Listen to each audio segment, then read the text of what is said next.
வாழ்க்கைய ரொம்ப சூப்பரா மாத்துறதுக்கு ஒரு அற்புதமான மந்திரம் இருக்கு. அந்த மந்திரத்தை நீங்க தெரிஞ்சுக்கணும்னா இந்த கதையை கேட்கணும். சொல்லட்டுமா? ஒரு இளவரசன் குருகுலத்துக்கு போயிட்டு கலைகளை கத்துக்கிறான். எல்லா கலைகளையும் ரொம்ப அற்புதமா கத்துக்கிட்டான். இப்போ அந்த இளவரசன் தன்னோட நாட்டுக்கு திரும்ப வேண்டிய காலம் வந்துச்சு. குரு கிட்ட ஆசிர்வாதம் வாங்கிட்டு நாட்டுக்கு திரும்புறான் அந்த இளவரசன். அப்போ குரு சொல்றாரு, இளவரசரே, இப்ப நான் உங்ககிட்ட ஒரு மந்திரம், ரகசிய மந்திரம் ஒன்று சொல்ல போறேன்.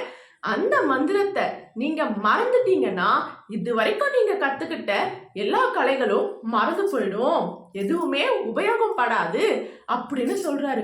அப்படியா குரு, எங்க அந்த மந்திரத்தை சொல்லுங்க அப்படின்னு கேட்கிறாரு இளவரசர். குரு இளவரசரோட காதுல போயிட்டு அந்த ஒரு அற்புதமான மந்திரத்தை சொல்றாரு. அதை கேட்டுக்கிட்ட இளவரசர், கண்டிப்பா நான் இதை மறக்க மாட்டேன் குருவே அப்படின்னு சொல்லிட்டு விடை பெற்றுக்கிட்டு அவரோட நாட்டுக்கு திரும்புறாரு. போற வழியில ஒரு அடர்ந்த காடு. அந்த காட்டுக்குள்ள இளவரசர் போய் பார்க்கலாமா அப்படின்னு முயற்சி பண்றாரு. ஆனா அங்க இருக்கக்கூடிய மனிதர்கள், தம்பி நீ அது உள்ள போகாதப்பா, அந்த காட்டுக்குள்ள ஒரு கொடிய பூதம் இருக்கு. அந்த பூதம் என்ன பண்ணும்னா மனிதர்களை பார்த்தா உடனே கொன்னு தின்னுடும், நீ போகாதன்னு சொல்றாங்க. எவ்வளவு சொல்லியும் இளவரசர் மறுக்கிறாரு. நான் அந்த பூதத்துக்கு பயப்பட மாட்டேன், அந்த பூதம் வேணா என்னை பார்த்து பயப்படட்டும், அந்த பூதத்தால என்ன ஒண்ணுமே பண்ண முடியாது அப்படின்னு சொல்றாரு. எவ்வளவு சொல்லியும் கேட்கல. என்ன பண்ண முடியும்? மக்கள் அவங்க வேலையை பார்க்க போயிட்டாங்க. இளவரசர் என்ன பண்றாரு, அந்த காட்டுக்குள்ள நுழையிறாரு. நுழைஞ்ச உடனே அவங்க சொன்ன மாதிரி ஒரு பெரிய பூதம். அந்த பூதம் எப்படி இருக்கு தெரியுமா? அது உடம்பு ஃபுல்லா முடிதாங்க, பயங்கரமான முடி, அது உடம்பு ஃபுல்லா. இளவரசர் பாக்குறாரு, பயப்படலாம் இல்ல, தைரியமா தான் இருக்காரு. டேய் தம்பி, நீ யாரை கேட்டு இந்த காட்டுக்குள்ள வந்த? உனக்கு யாரும் சொல்லலையா? உடனே இப்ப நீ இந்த காட்டை விட்டு போயிடு, இல்லைன்னா நான் உன்னை கடிச்சு தின்னுடுவேன் அப்படின்னு பூதம் அந்த இளவரசரை பார்த்து சொல்லுது. அதுக்கு அந்த இளவரசர் சொல்றாரு, நீ இந்த பூச்சாண்டி காமிக்கிற வேலையெல்லாம் என்கிட்ட வச்சுக்காத, நான் பயப்பட மாட்டேன் அப்படின்னு சொல்றாரு. அப்போ நான் உன்னை சாப்பிட ரெடியா இருக்கேன், நீ வா, நான் உன்னை சாப்பிட்டுறேன் அப்படின்னு சொல்றாரு. அப்படியா, நீ என்ன கொன்னு தின்னுடுவியா? இப்ப பாரு நான் உன்னை என்ன பண்றேன் அப்படின்ட்டு தன்னோட வாளை எடுத்து அந்த பூதத்து மேல வீசுறாரு இளவரசர். அந்த வாள் என்ன தெரியுமா ஆகுது? பூதத்தோட உடம்பு ஃபுல்லா முடி இருக்குல்ல, அந்த முடியில சிக்கிக்குது. உடனே என்ன பண்றாரு, தன்னோட ஈட்டி எடுக்கிறாரு, வீசுறாரு இளவரசர். ஈட்டியும் போயிட்டு பூதத்தோட உடம்புக்குள்ள முடிக்குள்ள வந்து சிக்கிக்கிடுது, வெளியே வராது. அது உள்ள அவ்வளோ அடர்த்தியான முடி இருக்கிறதுனால அது உள்ள போயிடுது. ஓகேயா? கையில இருக்கக்கூடிய எல்லா ஆயுதம், வெப்பன்ஸையும் தூக்கி வீசுறாரு, எல்லாமே போயிட்டு அந்த பூதத்தோட முடிக்குள்ள சிக்கிக்குது.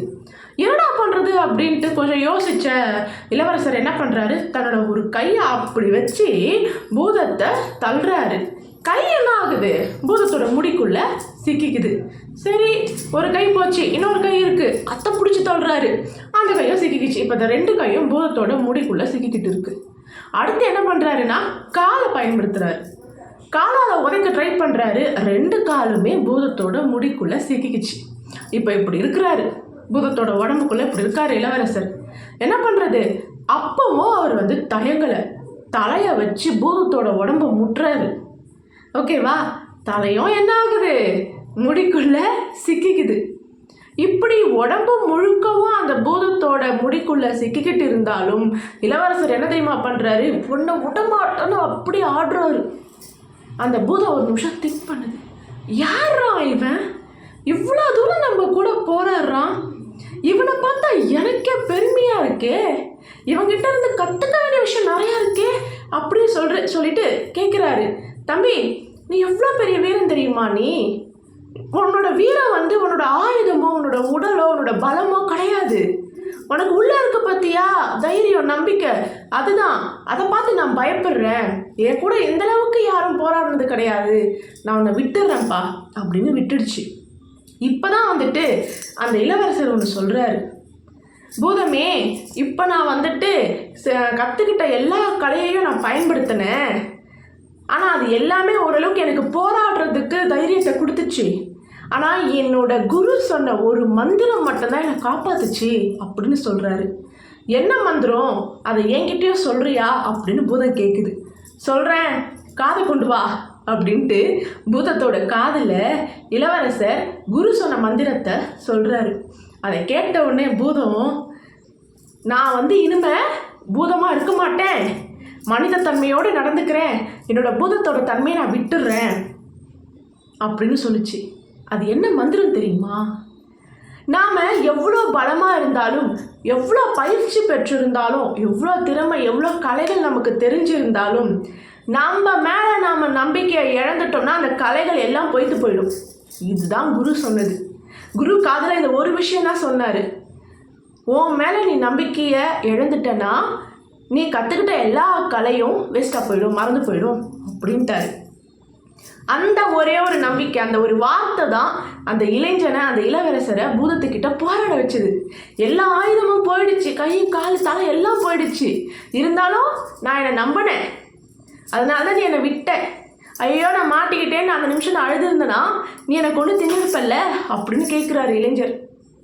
பார்த்தீங்களா, அந்த பூதமே மெய் மறந்து நான் என்னமோ மனுஷனாகவே மாறிடுறேன், மனுஷனாக இருந்து என்ன நான் நம்பினேன் அப்படின்னா கண்டிப்பாக என்னால் நல்லா இருக்க முடியும், நானும் நல்லது செய்ய முடியும் அப்படின்னு அந்த பூதம் சொல்லுது. இப்போ பார்த்தீங்களா, அந்த பூதம் யார் தெரியுமா? நம்ம மனசு தாங்க.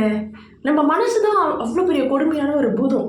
அந்த பூதம் என்ன பண்ணும், நம்மளை பலவீனமாக்கி விட்டுரும். ஆனால் அந்த பூதத்துக்கு நம்ம ஒரு பாடம் சொல்லி கொடுக்கணும். ஏன்னா நான் நம்புவேன், நீ எனக்குள்ளே எவ்வளோ பெரிய நெகட்டிவ் தாட்ஸ் வேணாலும் கொண்டு வரலாம், ஆனால் நான் என்னை நம்புகிற வரைக்கும் உன்னால் என்ன ஒன்றும் பண்ண முடியாது. நீ நல்ல மனசாக இருந்து எனக்கு நல்ல தாட்ஸை கொடுத்த அப்படின்னா நீ நானும் எந்த பிரச்சனையும் இல்லாமல் ஒன்றா இருக்கலாம். ஆனால் நீ பூதமாக மாறி நெகட்டிவ் தாட்ஸை கொடுக்கும் பொழுது கண்டிப்பாக நானே உன்னை வெறுத்துருவேன். அப்படி தான் இங்கே எல்லாரும் நம்ம மனசை வெறுத்துட்டு இருக்கோம். ஏன்னா நம்ம மனசு பூதம் மாதிரி நெகட்டிவ் தாட்ஸ் நமக்கு கொடுக்குது, கரெக்டாக? ஆனால் நம்ம என்ன பண்ணணும், மனசுங்கிற பூதத்தை அடக்கி நல்ல தாட்ஸை கொடுக்கணும். எப்போவும் நல்ல சிந்தனைகளோடு இருக்கணும், நல்ல சிந்தனைகளை பார்க்கணும், நல்ல சிந்தனைகளில் ஈடுபடணும். ஓகேங்களா? ஸோ எப்போவுமே நாமளை நம்பணும், நம்ம திறமையை நாம் தான் நம்பணும். அடுத்தவங்க நம்மளோட திறமையை மதிப்பிடுவாங்க அப்படிங்கிறத நம்ம யோசிக்கவே கூடாது. நமக்கு என்ன மதிப்பு கொடுக்குறோம் அதுதான் இங்கே முக்கியம், அதுதான் வேலை செய்யும். ஓகேங்களா? நம்ம மேலே நம்பிக்கை இல்லை அப்படின்னா நம்ம எவ்வளோ படிச்சிருந்தாலும் சரி, எவ்வளோ தைரியமாக இருந்தாலும் சரி, எவ்வளோ விஷயம் நமக்கு தெரிஞ்சிருந்தாலும் சரி, எதையுமே பயன்படுத்த முடியாது. ஆமாவா இல்லையா? இந்த கருத்தில் உங்களுக்கு உடன்பாடு இருக்கா? அப்படி இருந்ததுன்னா கமெண்ட் பண்ணுங்கள். அண்ட் உங்களோட கருத்து ரொம்ப முக்கியம். உங்களுக்கு பிடிச்சிருந்தா சப்ஸ்கிரைப் பண்ணுங்கள், முடிஞ்சால் லைக் பண்ணுங்கள். தேங்க்யூ.